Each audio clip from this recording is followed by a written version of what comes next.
Right. So as the announcer said earlier, I'm Dr. Campbell. I teach in the Department of Conflict Analysis and Resolution here at Nova Southeastern University. What we specialize in are facilitation, mediation, negotiation models, and this is precisely why you're here, right? To assist you with conceptual tools to help you do your job better as HR professionals. So the idea of my presentation today is to offer you some of those tools. So to begin then, and I do a variation of this lecture several times, and I've done quite a bit of diversity training, both in my academic position and privately, consulting various universities or organizations with respect to diversity. And I'm actually surprised at how little HR representatives actually know with respect to the distinctions between difference and diversity. We're going to start there today. There's a huge difference between difference and diversity. So the first thing that I want to do is to start by telling a little story. I was certified by the state to teach high school biology and anatomy. I actually taught high school biology and anatomy in Zephyr Hills, Central Florida, for a while, and I realized that, you know, I'll finish my PhD, come here, and I'll do something else. But in my capacity as a biology teacher in high school, I taught the students about the distinction between sexual and asexual reproduction. So the question is, just sort of generally, anybody off the top of you, I hate to put you back in student role, anybody know the difference between sexual and asexual reproduction in biology? Generally, here's how it goes. In asexual reproduction, and I know you're like, he does recognize that this is a HR check. He hasn't lost track, right? In asexual reproduction, and I'm going to keep this super simple, we'll just identify sort of all of the genes of the organism as A. In asexual reproduction, the organism splits in two, and it creates replicates of itself. They're identically the same. They're exactly the same. The problem is, however, that if I lyse this, let's say it's a bacteria, if I add something to my chemical solution that kills this bacteria, the question is, can any of these other two bacteria survive? The answer is no, of course not. Right? Because they're exactly the same. They're exactly the same. One of the weaknesses then of asexual reproduction is that all of the, we'll call them organisms, or all of the cells, what have you, are exactly susceptible to exactly the same external environments, right? So anything that occurs to one that destabilizes one, destabilizes all, because they're all exactly the same. There's many of them, but despite the fact that there's many of them, there really isn't a diversity in asexual reproduction. Right? There is difference, right? This cell is different from this cell is different from this cell, but there is no diversity in asexual reproduction. Why? Because, again, as I said, all of them, and I'm going to stop really quick here. I'm not going to, this is super dry, boring science stuff in the beginning of the morning, and I haven't even broached my coffee yet. But the idea is, just to give you an idea, there's a clear distinction. There are different things here, however, there's no diversity here. So the question is, well, what's the difference between, so this would be asexual, and this is like a really gross generalization, but asexual, sexual reproduction, we have A, we have B, and A and B come together to make something completely different. Right? We have A, we have B, A and B come together to make something completely different. So if A is susceptible to something in the external environment, it doesn't mean that B will or C will. Not only is there difference, as there is difference in asexual reproduction, but there's actually diversity in sexual reproduction. And that's the point, right? Sexual reproduction brings about diversity, right? As a species, we become more diverse. And I don't mean this in terms of gender, I don't mean this in terms of race, I don't mean this in terms of color, I don't mean this in terms of religion or ethnicity and so on. We just, on a biological level, are better equipped to survive because we are more diverse. So in asexual reproduction, we have difference, but no diversity. Think about that, right? So that's important. Number one. difference without diversity. And number two, we have difference and diversity. Right? We have difference and diversity. Okay, so what I want to do is I want now to give you some of the implications of 1 and 2 within an organizational, part of conflict resolution, just really quick, 3 different levels of conflict resolution: interpersonal conflict resolution, organizational conflict resolution, which is what I'm doing today, and international conflict resolution, which is what I do professionally. So I'm going to talk about, and the entire discussion today is geared towards organizational. As organizational managers, you guys are organizational managers, and you guys know this, so I'm not going to bore you. 3 different phases of the HR process: the intake process, the governance maintenance process while you're employed. Unfortunately, the hard part of the job is laying people off, right, for not following the rules, right? So intake, sort of governance and maintenance, outtake. In the HR process, what you guys have to be finally attuned with is the difference between difference and diversity within your workplace. Everybody comfortable with that? So you have to be attuned to the difference between difference and diversity in the workplace. Because you have a black guy, a white guy, a Spanish guy, a transgender, a homosexual, a woman, because you have different people in your workplace, does not mean that your workplace environment is diverse. Difference is not diversity. Hiring the black guy, hiring the Spanish guy, hiring the gay guy, hiring the if you're so fortunate to get a transgendered applicant, right? Hiring the transgendered applicant, that doesn't mean your workplace is diverse. Diversity, in terms of, and I do this all the time, and every time I go around, it's sort of like you can tell when people get it, because unfortunately, I believe that, you've been done a disservice by the vast amount of lecturers, because they talk about recognizing gender and recognizing race and recognizing. Do you think, and can you think of a scenario in which there could be difference in your workplace but no diversity? Anyone give me an example? Now's participation time. Yes, tell me your name. You could. My name is Cindy. Cindy. You could have. I grew up in a very small town, Hicksville, white America. Okay. And there was a girl in our class, a very good friend of mine, who was adopted, who happened to be black. Okay. But with the exception of the color of her skin, because she was adopted and Nice. grew up in a completely rural white America, Nice. you would never know. Like if you spoke to her on the phone, Nice. with today's technology, Nice. if you did anything that didn't give you a visual, You wouldn't know. No clue. There's an actual term for that. It's called passing. Right? She could pass, not visually pass, right? But she could pass for being white. Right? She could pass for being white for all practical purposes because she lived in, let's say, Midwest. She has that Midwest sort of proper American vernacular for all practical purposes. Orally. She's passing orally, right? She's orally passing, right? And I know you guys know this stuff. I'm not going to bore you to death with this because you guys know this. But the idea is, yes, she's able to pass. So in a sense, she brings difference to the group, but she doesn't bring diversity to the group, despite the fact that she's black. So one example where difference does not equal diversity. Okay, I think I saw another one. Was there another? Well, tell me your name. I see it, but I'm Piero. Piero.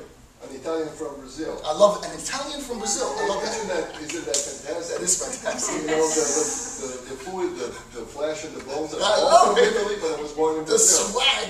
Yeah. But what we're saying is pretty much what she was saying. You know, it can be a community. Right. And it can be a neighborhood. Nice. Everybody lives in the same, has the same experiences, or families have been living there for a long time. They have the same upbringing. Nice. And they are different. Nice. But they're not diverse. But they're not diverse. Perfect, right?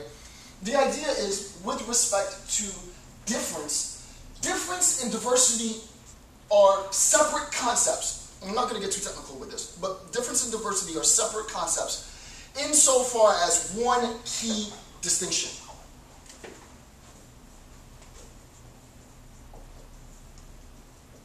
Enculturation. Okay. Enculturation. Enculturation is the key difference in making a distinction between difference and diversity. The concept is enculturation. Nobody talks about enculturation. There's like 2 of us in the world, right? Enculturation is the idea of, well, tell me your name, and you just told me, I'm sorry. Cindy. Cindy. Sorry. Enculturation is precisely your example was perfect, right? You have a young black girl who was adopted by a white family, raised in a white neighborhood, in a white environment. For all practical purposes, and I love environments like this where you can speak freely, because you can.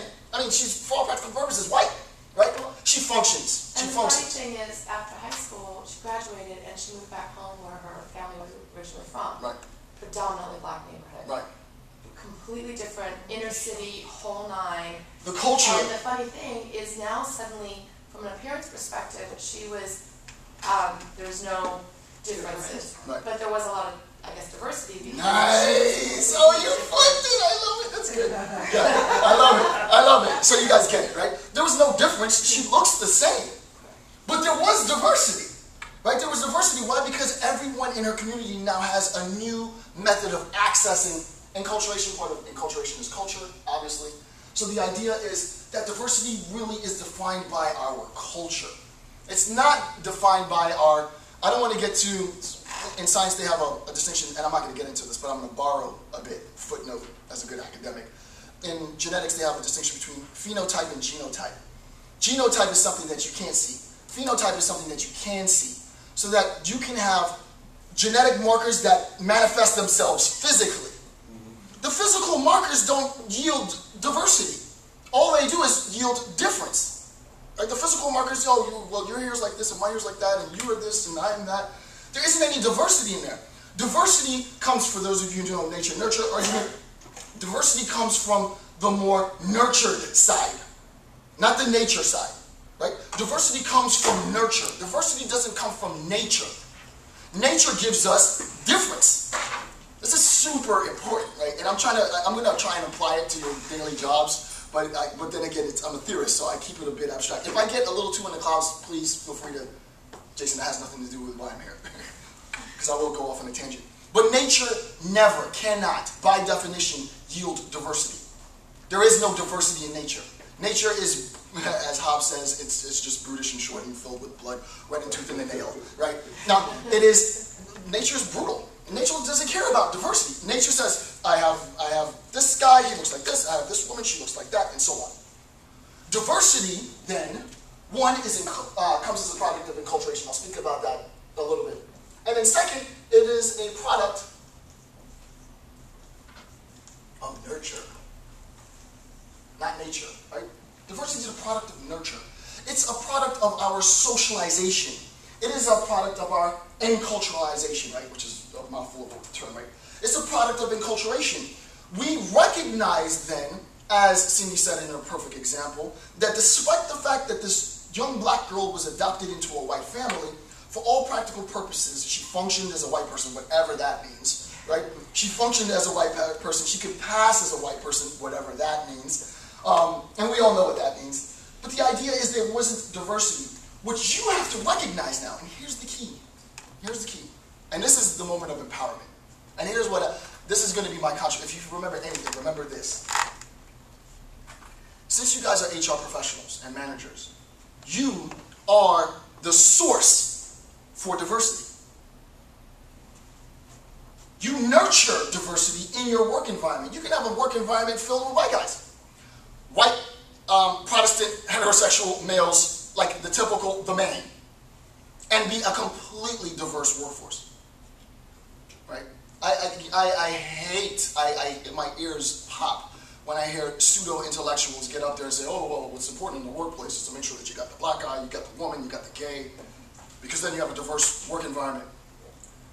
Can you think of an idea where you can have a diverse work environment and there be no difference? I can definitely think of this. A totalitarian work environment.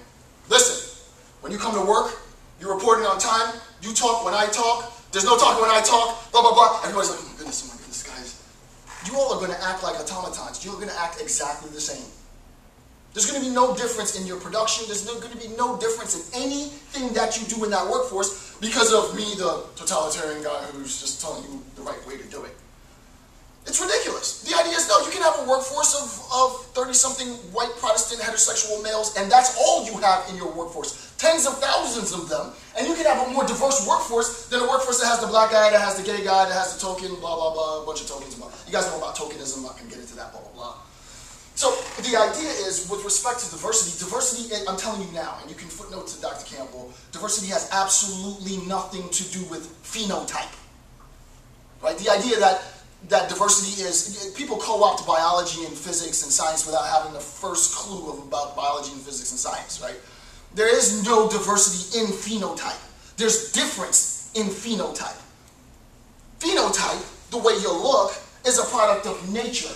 Diversity doesn't come from nature, diversity comes from society. Since diversity comes from society, people can be empowered to enculture, to imbue the same looking group of people with diverse POVs, right? So diversity becomes more of a mental state then. Is everybody comfortable with this? POVs? Point of views. Okay. Sorry. So diversity becomes really it's really a mentality. It's a way in which you were, I like Cindy's example, because it's a way in which you were raised in a colloquial sort of man on the street sense. But in a very real sense, the way in which you were raised influences your worldview. Diversity is a way of seeing the world. Diversity is a way of processing information. I love it. When you started, Piero, it was ridiculous. I'm an Italian guy from Brazil. You were just oozing that suave. It was ridiculous. Let me tell you something. Tell me something. And I think you can use this one. Sure, I will. The lady was born in Jamaica. She was born in Jamaica. Okay. She moved to New York. Then she moved to London. Okay. Then she moved to the Ivory Coast. Jesus. And then she moved to Florida. Ridiculous. I met her in Florida at the end of this journey. But she tells the story. She tells the story of being discriminated. She was born in Jamaica, so she went to New York. She was a Jamaican in New York. That's rather cliche. Okay. She was a Jamaican in New York, and she said, well, I was trying to mingle with other blacks there, but I was put down by the African Americans. The African Americans the powerful, the ones who have power there. Genius. Then I went to London and I went to school. I think she was in high school then, and again, she couldn't fit in. Right. Then she went to the Ivory Coast, to work there for, I think it was the UN. She went to work there. She couldn't fit there Either. So she's. I do a program called Dialogues in Diversity, and this one is called Women Facing Prejudice. Nice. And she tells about the prejudice that she has faced Nice. by different black communities throughout the world. That's genius. That's the prejudice she's faced as a black woman. I'm assuming she's black. Yeah. As a black woman by other black people. Exactly. Genius. Absolutely. That's a perfect example where you have no difference and a very diverse group. It's a rejection of her difference. Exactly. Right. So the idea is this, and I love again. Question. Sure. Is it a rejection of her difference or Oh, a rejection of her diversity. You guys, sorry, I gotta give She's it. not. I stand corrected. I stand corrected. Very good. I stand corrected. She wasn't different. It's a rejection of her diversity. Oh, you guys are oh, we can step up the game. Okay. Physically. She looked the same. Well, yeah. Maybe she had a little bit of difference. Yeah, maybe a little bit of difference. But it's not uncommon, for instance, dealing with teens here in this area, for instance, that we get people that, groups of African Americans. Absolutely. Who gang up differently. Right. The black in black, I am blacker than you are. Right. You're not black. Like it's enough. me. Right. You're not black. Black as I am. Right. Yeah. Right. The idea. Thank you for the correction. That's absolutely right. Right. There was no difference, but she was rejected because of her diversity. Exactly. Very, very good. So you guys get it. Okay, so now we can get a little deeper now that you guys are comfortable. I have a question. Yes, tell me your name. Does it, Tell me your name. difference of the phenome, okay. Tell me your name. Mary, sorry. Mary, thank you. Have something to do with enculturation in that, now it didn't work in her case, but for example, it might not have been easier in Cindy's case for an adopted white girl to have been brought into that community more easily because it was seen to have similarity. Yeah, you're absolutely right. Phenome level. Very good. At the phenotype level, absolutely yes. It would have been easier for her to be assimilated into the community. The idea is, though, the ease of assimilation is itself socially constructed. Right? We, as society, said, well, it's right for a white family to adopt. I mean, we have this, as a matter of fact, I don't know, so don't quote me on it, and of course I'm putting it on the friggin' internet, But I'm almost positive that in the state of Florida, it's illegal for, I think it's illegal for a gay couple to adopt in the state of Florida. Something, I could be generalizing, but I'm almost positive I've heard along the line somewhere. At least there was a debate that, you know, gay people can't adopt, gay couples, partnerships can't adopt in the state of Florida. There was some, I mean, I don't know if it's true, I hope it's not, but think about that, right? The idea is you can even satisfy the phenotypic, right? I'm a white dude, I have a white partner, and we want to adopt a white baby. We're all white phenotype, and still we can't. Why? It just proves, thank you so much actually, Mary, for your example, because it just shows again how arbitrary it is, right? It's clearly not phenotype then. It clearly has nothing to do with, it's power. We don't want you to be able to adopt these kinds of babies, or we do want you, whatever. It's power and control, blah, blah, blah. That's another thing I'll regress, and I'll lose all of my audience. Okay, focus. So, with respect to the distinctions between difference and diversity, I think, one, you guys recognize the process and the power of enculturation as HR managers, as HR representatives, as people who are in control of people's livelihood. Maybe tens of, and this is Broward County, so tens of thousands of people's. You guys are really powerful people. So please use this right? I do like talking to a group like this because it affects change on a big level. So that's good. But the idea is, with respect to the process of enculturation, you have to ask yourself then, what is the message that I'm giving the employees? Because they take their lead from you, right? And that's something I can't answer. That's something you guys have to think about amongst yourselves. What is the message that you're giving the employees? Now, I don't want to say the fact that my wife is a K-12 teacher in Broward County, and that for the past 2 years, she's been laid off because there were mandatory layoffs for the first year in employees, and that discourages your workforce, and you guys all know this, right? But what is that message? The message seems to be, well, you guys are disposable, we can, you know. Is that the message you want to send to the community, right? And I know, you know, I don't want to mess around with the wrong people, but the truth is, what is the message that you're sending to the people? What is the message you're sending to your workers? What is the message that you're sending to your workforce? Do you want the message to be to your workforce that we appreciate the fact that you guys work for the county, and we appreciate the fact that you guys are different, but listen, don't speak out of turn. We don't want to hear any opposing voices. We're gonna take care and suppress that diversity. You don't, and I know that this isn't your objective. But the idea is, put yourself, John Rawls' theory of justice says, you guys are powerful decision makers, very powerful decision makers. Put yourself in the mind of the young woman who's just relocated to the state of Florida. We're in an economic recession. She's been working 2 years, and now she's on a second year of being fired at the end of the year. She knows she's going to get the pink slip, and she's teacher of the year, and she's performing. What does that mean? I don't want you to answer that now, right? But the idea is you guys need to figure out what that means, because what that's telling me, what that's telling the community is that you guys just care about. And I'm not saying this, but it seems as though you guys just care about filling quota. We got the gay guy, we got the black guy, we got the Spanish guy, but there is really no diversity, because if you talk out of turn, you're going to get termed. And this is a right to work state, so you better know your place. Yeah, well, that's true. Well, at the same time, I think that executives, particularly, you talk to them about this, and they think, if I just get what I perceive as difference at the female level, right, that I won't have to deal with diversity. Oh, I love that. Right? No, that's that. Then they get the diversity on top Mary, of that, and like, whoa, wait a minute. Mary, you know, they didn't perceive Mary, what would happen. You're rising to the top of the herd, Mary.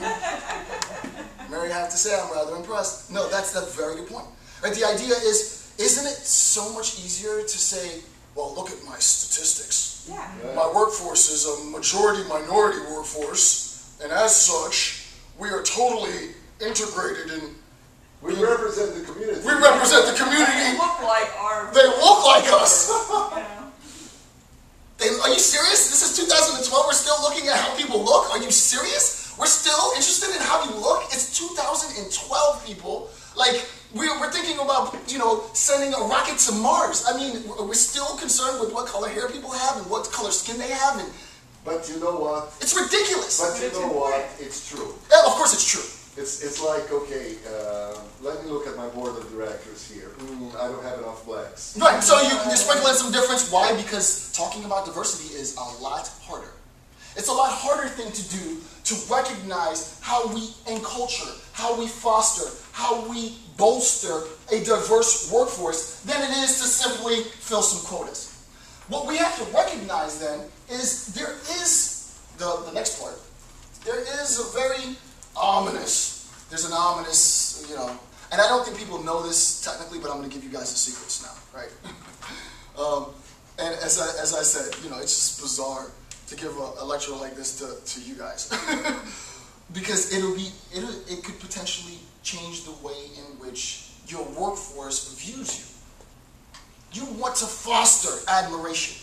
This is bizarre to say, right? It sounds paternalistic, right?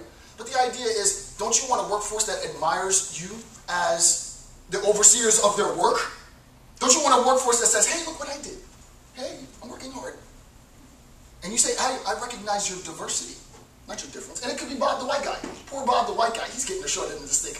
Big time. Bob the white guy he's the bad guy. Bob the white guy, unfortunately, it's like, Bob the white guy, you're not diverse. Bob the white guy's like, dude, I'm diverse. No one wants to listen to Bob the white guy. The idea is this.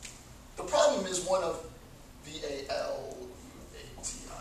The problem is one of valuation. I'll explain what this is in a second. Okay, so I'm going to make a distinction. This is going to be completely arbitrary distinction. I'm not a super tall guy, tall enough. So you have guys who are 6 feet and taller, and guys who are shorter than 6 feet. So we're going to make a distinction, right? In types. Guys who are, I point to Mary because Mary's on her A game. We're going to make a distinction between guys who are 6 feet and taller and guys who are shorter than 6 feet. We're going to say that arbitrarily, that guys who are taller than 6 feet are more handsome and smarter than guys who are shorter than 6 feet. So for all the guys who are taller than 6 feet, by being taller than 6 feet, you are now going to be attributed this value. We add a value. So valuation is the attribution of value, V-A-L, to a physiological, the attribution of value to a physiological characteristic. The attribution of value is a mouthful, but basically all it's saying, and speaking of mouthful, I have some more coffee. All right. So it's the attribution of value to a physiological characteristic. The physiological characteristic under consideration is guys who are at least 6 feet tall or taller, as opposed to guys who are shorter than 6 feet tall. We are then going to take that fact, physiological, scientific, given fact, and add a socially constructed arbitrary value to that fact. Does everybody see this? Yeah. There is a fact in the one sense which is undeniable, and then there's a socially constructed arbitrary phenomena that we attribute to that fact. That attribution is one of, I don't know, I want to say brilliance and genius, but it just sounds so ridiculous. But intelligence and look, right? Oh, you're more handsome and you're more intelligent if you're tall than you are if you're not. How unfair is that? Yeah, there was a whole literature and many writings that it's exactly what you're saying about why the bluest eye, perfect example. Yeah, why the whites matter. The collars, the no collars. Right, absolutely. There's same kids and they switched them the next day. Right, and they still think about how powerful that is though. Think about how powerful it is to, and we do this, every society does this, right? Yeah. Think about how powerful it is to say that, oh, because you've attained, $250,000 or more annually, you're better than someone who hasn't attained. You're more productive. You're a harder worker. You're a more effective thinker than someone who can't attain that. You can't attain $250,000 a year? Well, you clearly aren't working hard enough. You clearly aren't as smart or as productive or as ingenious or as entrepreneurial as someone who does. How arbitrary is it the case that we can, completely out of thin air, just conjure up some values to attribute to facts? If I was a scientist living in 2012, I would just be perpetually banging my head on the wall. Like, these people just don't understand, It's like, stop using the name of science because you don't know what you're talking about, right? The idea of valuation is an arbitrary attribution to a physiological characteristic. How does this apply to you and the idea of the distinction between diversity and difference. We recognize, in terms of physiological characteristics, that these physiological characteristics are representations of difference. We're getting deeper now. You guys follow me, right? Okay, so that these physiological characteristics are representations of difference. They are not representations of diversity. The arbitration, not the arbitration, it's a totally different concept. Well, I mean in a sense, the arbitrary application of value is where we bring diversity. Think about what diversity really means. Practically speaking, when I think about diversity, unfortunately, I see a really bad thing. Because it's social control. It's control over your workforce. It's the fact that, okay, the fact is that I've done a correlation analysis. You guys shouldn't be doing this type of research, but I'm going to put it out there. I've done a correlation analysis on Broward County employees that have to like clock in with a, let's say, a clock-in machine. And I've looked at the clock-in machine's tracking, and I've demarcated the clock-in machine's tracking by race. And on average, those black guys tend to clock in 5 minutes later than the white guy. CPT. They're Mary, I'm going to sit down and Color people time, for those of you who don't know. The black guy comes in, he's like, man, it's CPT all day. You know, anyone who's black in this room, that was not intended. No, it's true, it's true. No, this is an academic environment. You can say whatever the hell you want to say. Okay? This is a Brown County. I operated on it myself as much as I may. I'll say it. I'm the black guy. I'm going to say it. I'm going to say it. CPT again? CPT, color people time. But I'm supposed to be at work at 10 o'clock. Hold on 1 second. I'm coming. I'm going to be there, man. But I was in Australia, and I was working with... Hold on 1 second. Mary. I got the same thing. Mary! I'm going to take out my punching card, and I'm going to click. There we go. Okay. What time is it? 10:05? Damn. Wait again. The man's tracking. And then they look and they pull their stats out, and they process all the data, and they say, you know, it's a statistical fact that this is horrible, right? But, you know, the black guys are coming to work late, on average, more than the white guys are coming to work on late. The answer is, so what? What does that mean? That means that those black guys in this work environment are coming to work late. That's all that means, right? Doesn't mean that every black guy everywhere in the world is coming to work late. No, that means that you got a population of black guys at your particular job at this particular time that tend to come to work late. It might have to do with the commute from where they live in the inner city all the way to work, right? It might have to be the case. Did you assess the driving time that it takes for them to get to work compared to the driving time of the white guy that might live closer to the job, right? And factor that into your equation? No, you didn't. You just said black guys come to work late because of color people time. Mary, there's no apology for it because it's a term, you didn't come up with the term is color people time. It could be the case though that black people tend to come to work late too, but but you get the idea. What we've done is, now you guys are recognizing, I shouldn't be teaching you on how to do this. I should just tell you that it occurs. But the idea is, you are learning how to sort of arbitrarily attribute random ad hoc characteristics, value, socially constructed value to physical things. I just gave you an example. And then you run the data and you crunch the stats and your statisticians come up and they pretend like it's math and they're like, hey, look what we did. Good job, go. Yes? I want to say, in a way, at least in my work environment, we call this a generalization. Absolutely, absolutely. You generalize, you get something. Okay. It's a mess. No, you get something and you say, oh yeah, those people. Those guys. You know, the Jews are like this. The Jews, the blacks are like that, right. And the blacks are like this. And, perfect. And you know, the guy who works with me said, you know, you're not really a Brazilian. I said, what do you mean? You're always early. You're never late. You're never on Brazilian time.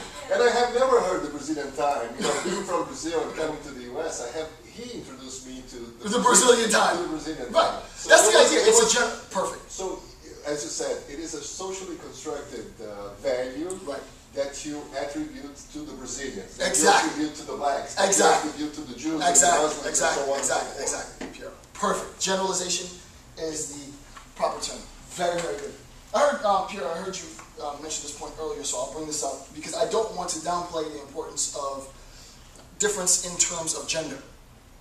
There is obviously a difference in terms of gender. this difference in terms of gender is absolutely biological. Right? It's, you know, it's a given. It's woman, woman, woman. I can just look and tell woman, woman, woman, right? You know who the women far outnumber the men here, right? Which is traditional for the education system, and this is why precisely women should be so pissed off about the current affairs of education. Because if it was run by men, this wouldn't be a problem. But you didn't hear that from me. You didn't hear that from me. I'm not trying to make anybody upset. In terms of difference and gender,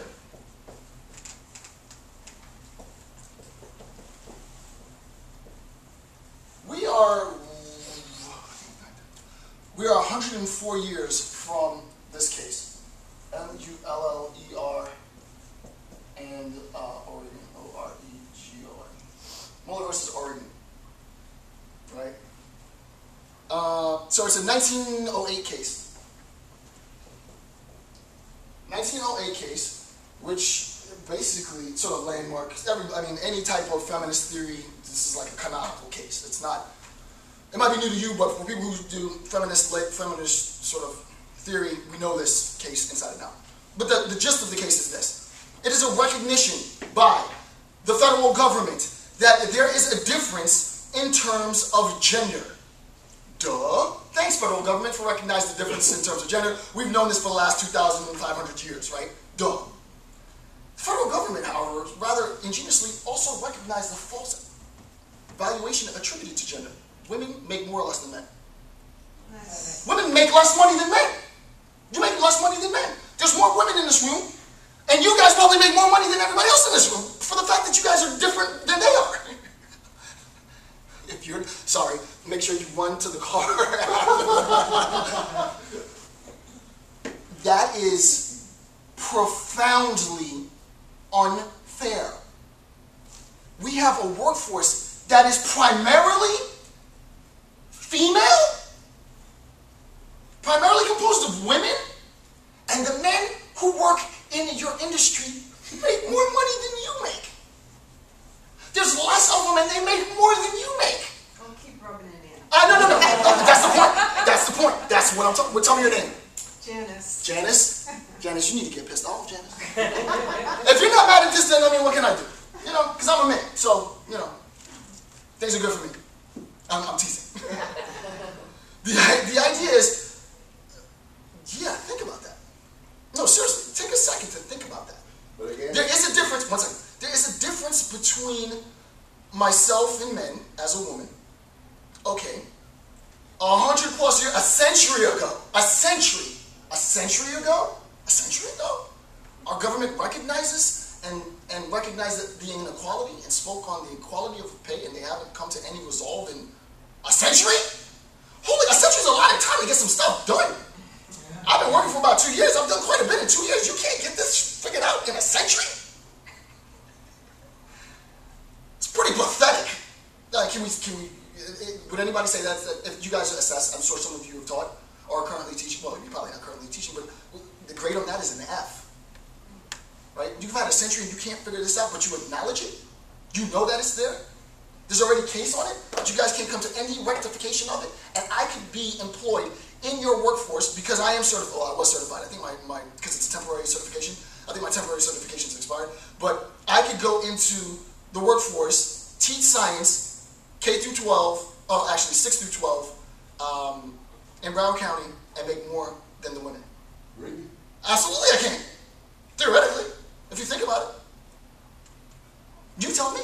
You guys are in charge of the numbers. On average, you can. You guys tell me. Yeah, no. In the same workplace, that would be. In the same workplace. Well, in right. the same workplace, that would create a big. Of course, it would create a huge problem. But the idea is this. It's sort of easy to regulate when you're talking about Uncle Sam and the government dollar. But imagine that we're talking about private universities. Imagine that we're talking about the local shop. Imagine that we're talking about mom and pop store. But I think that the bigger discussion is the one that you introduced in the item before. It's like there's still, that thing in our hands that I call prejudice. Right. That says, okay, yeah, it's okay. Women are supposed to do whatever they do. So there is that. I like that. Whatever it is that they do. To us to do the laundry, to take care of the kids, and so on and so forth. Oh, they are in the workplace. What I'm saying is that... We deserve more pay, actually, because we do more. Exactly. But what I'm saying is that why don't we have to, everything comes true. Everything comes true. You analyzing your prejudices, your preconceived That's true. ideas. That part is true, right? You need to at least So you afford... have to internalize Yeah, a absolutely, little right. bit and say, why Why is it that I why is assume? that happening? Right, Yes. right. The idea is this, right? In a very real sense, if it is the case, just a quick syllogism, super easy. If it is the case that nurture nature, women primarily enter the workforce as nurturers, we recognize the connection between nurture and enculturation. Thus, the connection between enculturation and diversity. Well, women need to make a little bit more recognition, self-reflective recognition of the power that you have. Right? If your role really is to be the nurturers, well, the idea is that diversity rests with you guys then, if that really is the case. I think that's debatable. But if it is the case that women are the nurturers, then you guys have to recognize that you are the source for infusing diversity into society. Does everybody understand how that follows? Right? You can debate the truth or falsity of that. That's irrelevant at this point. But the idea is, if that's the assumption, then there is a huge empowerment that women need to recognize. Okay, I am a nurturer, and therefore, insofar as I am responsible for the contribution of diversity to this rather banal, boring society, they need to cut me a check. At least. Okay, so enough of that. Well, tell me your name. Betsy. Betsy. All right, so I want to go back to this valuation and the concept of institutionalizing ideas. Yeah. I mean, I don't know if we're going to get there, but... I don't have time. It's like, can you imagine? We have like 10 minutes left. Well, This time is but left. here, you have this thought that the black guys are 5 minutes late. So then people see that, Right. and then... No, you're absolutely right. You can, it happens all the time. Unfortunately, when it happens at an institutional level, your argument usually fails once you start talking about Adolf Hitler. But in a real sense, it's sort of like, and I can actually give you... to those people, what happens to those people then? That- Nothing, we don't, I hate to sound crass. Nobody cares. It doesn't matter. They become But did stats. they then start to model that? I mean, I want you to feel the vibe. Nobody cares about it. Who cares? It's them. Right? There's an actual term for this, right? It's called...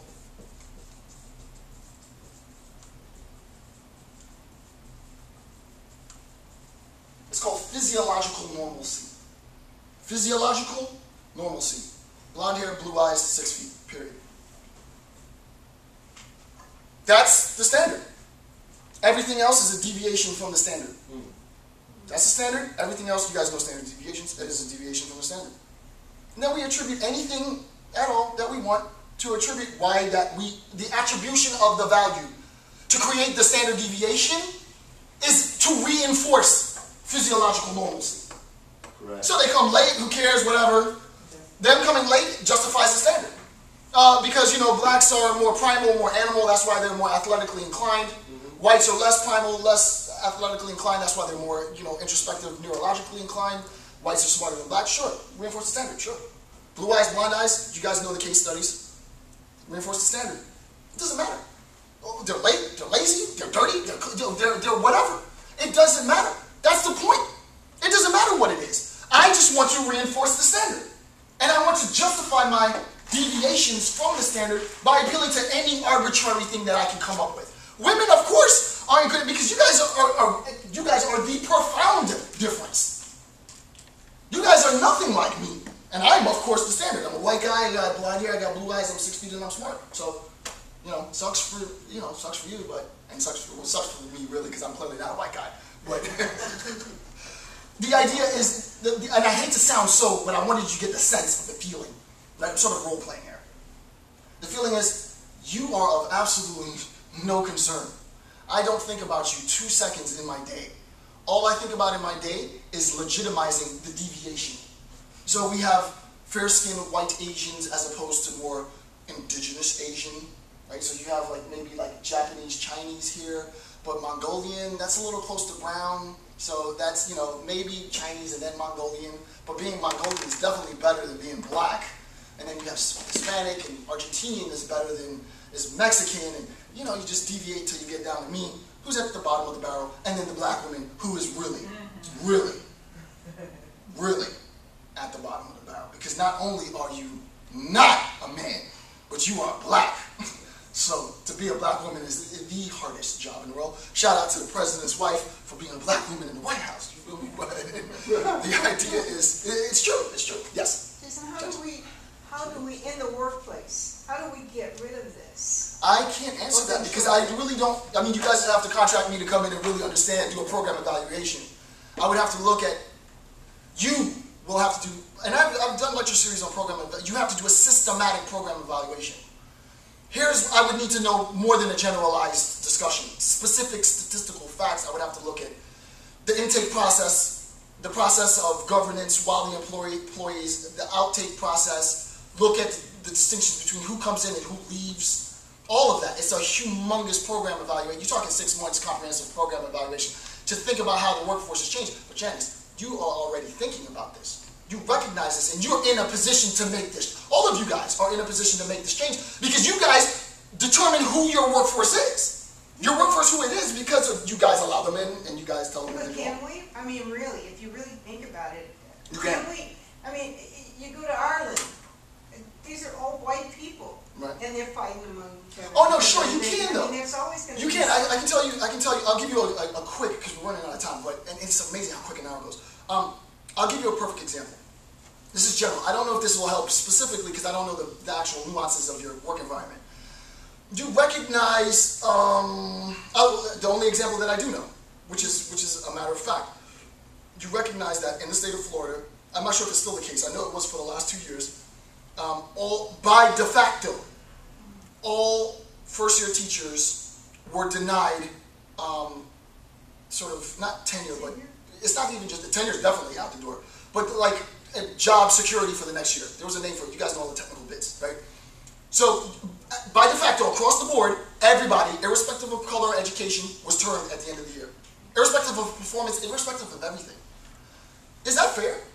As a de facto policy? Even if it is economically motivated? As a de facto policy, we're just going to lay off all of our teachers at the end of the year. Including the teacher of the year, including the teacher of the month. Even they are going to be termed. Oh, this is just an abuse of power. It's just stupid. The idea is people who are now coming into the workforce, Broward County K through 12. And this is not to knock Broward County. You know, I grew up here, I went to school here. I was educated in Broward County. I went to Broward County High School. I graduated from Cooper City. I went to Pasadena Lakes Elementary. Like, I'm a product of Broward County education. It's the finest in the world. It's just a little hiccup right now. It's just a little hiccup right now. The idea is, and all jokes aside, it's like, do you think we don't talk to our friends who are looking for jobs? Like, dude, listen, you know, it'd be better for you to go into childcare, open up your own daycare, than to go and be a teacher. You'll make more money and it's less headache. You know, it'd be better for you to go and, with your master's degree, and go to Broward College or FIU and teach there, rather than teach social science or history, and so they leave. Oh, national board certification no longer counts, there's no bonus, so why use my national board certification on my CV? I don't want to take it anymore. You guys are destroying your own system. I don't know why you are killing yourselves. You guys are killing yourselves. You guys are killing yourselves because you guys are a population of women.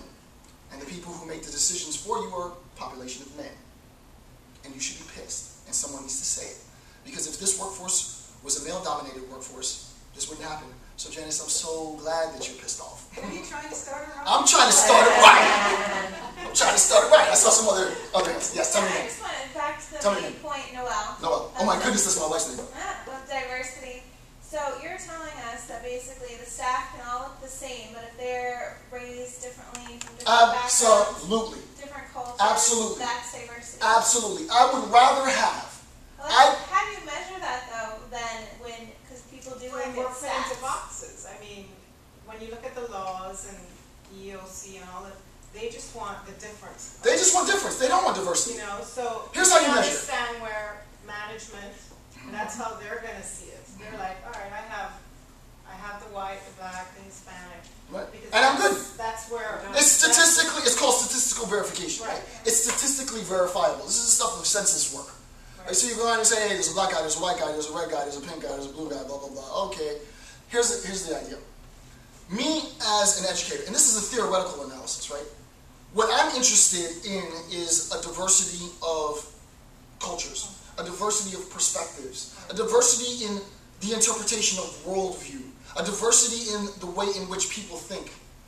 I would love nothing more than to have John Doe white guy filled in my work environment. 800 John Doe white guy. But this John Doe white guy, like Piero said, went and lived in Italy for 2 years. And he was an engineer. And this John Doe white guy lived in Spain and speaks Spanish fluently. And this John Doe white guy is homosexual and, for all practical purposes, passes for a heterosexual. There's a diversity despite the fact that it's all John Doe white guy. The idea that John Doe white guy is now the bad guy is absolutely ridiculous. Like the idea that John Doe white guy is now the reason for, the man is the reason for all of the world's ailment now because of his greed and his lust and his power and hunger is absolutely ridiculous. He has something to contribute to the discourse on diversity. There is absolutely, I mean, I'm very consistent in my argument, right? It's not just because I'm black that I'm going to defend the black guy. I don't give two craps about the black guy. What I care about is a recognition of what diversity really means. And diversity really, honestly, Noel, has nothing at all to do with difference at all. There is no part of difference. Not one iota, not one scrap, not one minuscule component, conceptual part of difference that entails anything to do with diversity. Therefore, we have to recognize that you can have what seems to be a rather homogeneous group of people, all white guys, 35 and over, heterosexual Protestant males, and have a more diverse workforce because of their experience. Because of their experiences than a population of people that fill off all the checklist boxes, and then you say, oh, well, look, well, if that was the case, then why is race still a problem in 2012? But there's Hold on a second. Why is race really the undisclosed thing that we're not supposed to talk about? It really shouldn't be a problem, right? Because we all have diverse workforces, don't we? That's the big thing now, right? To come to my diversity training program seminar, I'm going to make $100 grand. You know, and then I'm going to send you off, and you have the checklist now, so you can tell your overseers that, yes, basically the idea is we got to hire more Hispanics, because the Hispanic demographic is a huge demographic now. We got to appeal to the Hispanics. Hispanics is the new white. We got to, I wish I was making this up, but I'm not. But I'm not. Right, so appeal to this new demographic. Make sure you have a couple of those Spanish people, folk.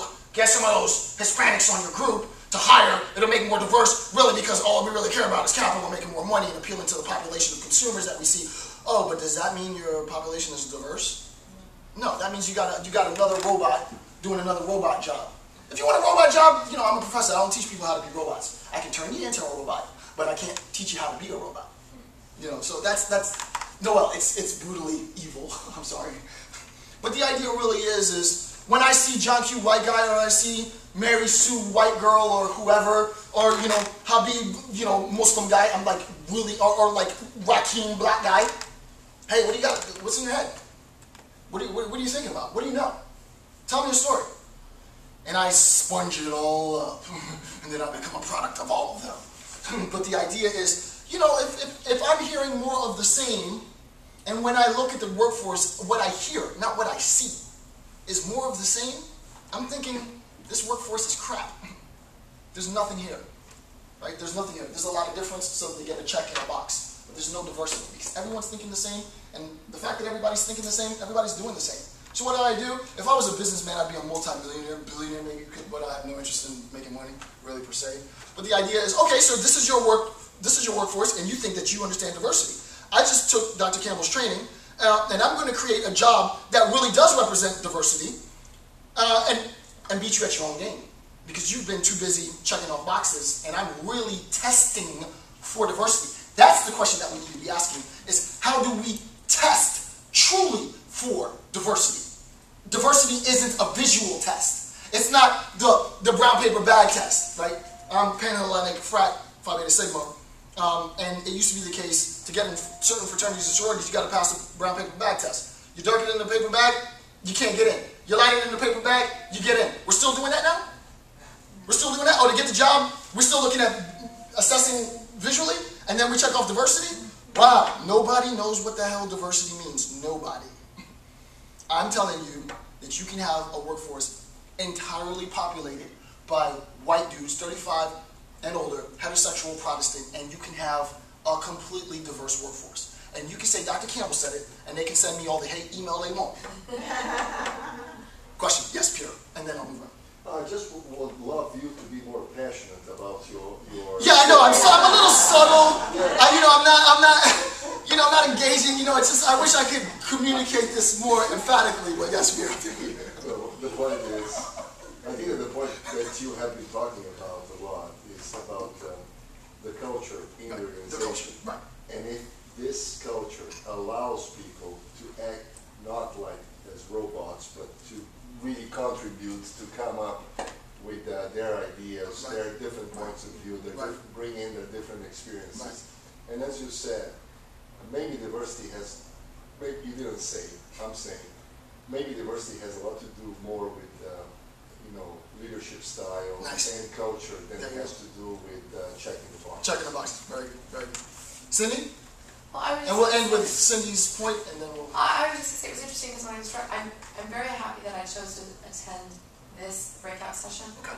Because when I was driving in here today, I was thinking about, diversity. And here I'm going to this diversity conference. And I work for an office where I'm the closest thing to a minority. Right. And I grew up in a town where I was the closest thing to a minority until Sandra, who's a doctor, came to visit. But I was driving in and I was thinking about it, and I was like, but you know what, that's not fair, because in our office, I may be the closest thing to a minority, but we are extremely diverse. Nice. I've got a girl from South Africa. I have a girl that grew up in the country, which is quite different from the girl that grew up in New York City, Nice. which is very different from the girl that is an only child, which is different from the girl that is one of 6. Right. And I was thinking that on my way in here, and I'm like, that's just not really fair. It's not fair. So it was nice to have this, because this does validate that diversity isn't about how you look, how you, that's not what it's How you about. check the box? Yeah. That's not what it's about. It's about who you are. Nice. Nice. I have succeeded in my position today. Thank you guys.